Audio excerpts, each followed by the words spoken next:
Mga straight na puno. Pag pinutol pa naman. Ay, ang ano ko, Huh. ang masin, Ano yun? Ah, ito? nabe, Uy, may dagano na bunga ho ng lubi. adi, pa yun. Oh, di pa yan? Mm.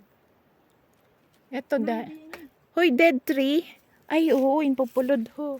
Papatay. Kaya makakuan siguro sa lubi.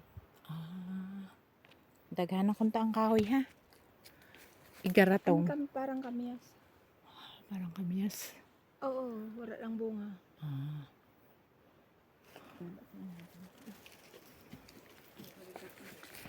Puno bago.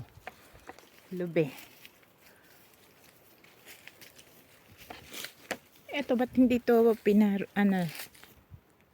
lubi-lubihay?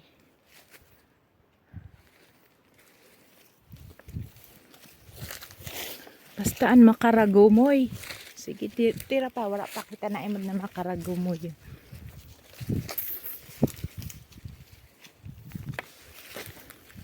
May ano naman, may tinanom na lubi ho. Ito ang maganda pag both sides. Ito yung Tagaytay. May ano ho, may puno na pwedeng magbunga. Ayan o, kamansi.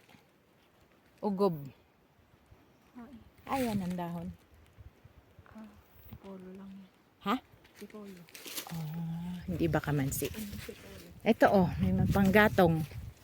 Iniindaghan, magalit sa nasuhi. Alin? Ah, may ano dito, may naghawan. Ang dumaming kahoy. Yan ba yung pinutol ni ano? Tanglap minsan. Ha, wala. Kilala mo ba ang ano ng lapnisan? Oo. Ang puno. Minsan ba dito? Pero pag ang kaibahan niya, ang dahon ng lapminsan, Mm. may fiber mo, parang pagkakadikit, parang malagkit. Ah.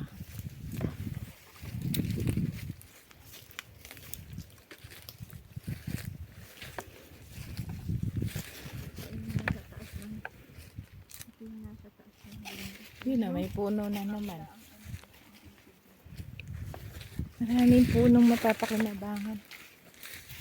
Bakit nila inano ito, nasa bangin, dapat hinaya. At tama, buhay pa naman. Inhali lang siguro. Pag nasa bangin, protection. O may Ayan o, tulad nito. O, yan, tipolo. ganyan. Oo nga pala. O may lubi.